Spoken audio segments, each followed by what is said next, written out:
Now in this chapter, I want to go ahead and show students how you can install Visual Studio 2019, the Community Edition. So this version of Visual Studio is free of cost. You can go ahead and download, install, and start using this tool. You can go ahead and use Visual Studio to go ahead and develop applications in the .NET programming language.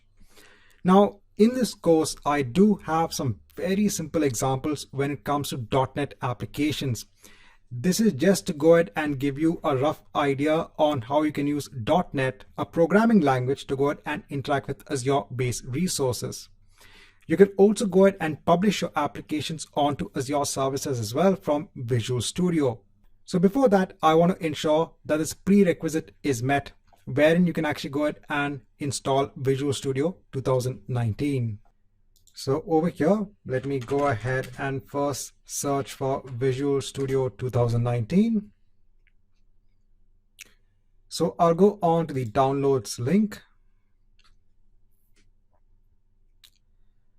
So over here, I'm going to go ahead and choose the Community Edition. So I'll go ahead and click on free download. So it will go ahead and start the download of the initial exe. I'll go ahead and hit on run.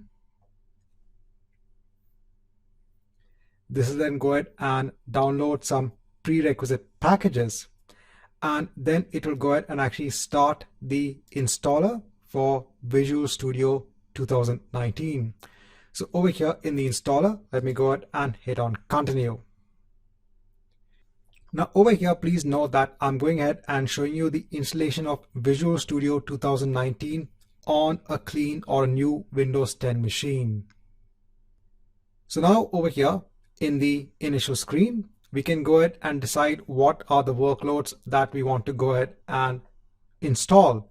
So I'll go ahead and choose ASP.NET and Web Development, and I'll go ahead and choose Azure Development. Over here, you can see the total size that is required. This is for the installation. So let me go ahead and click on install. So this might take around 20 minutes.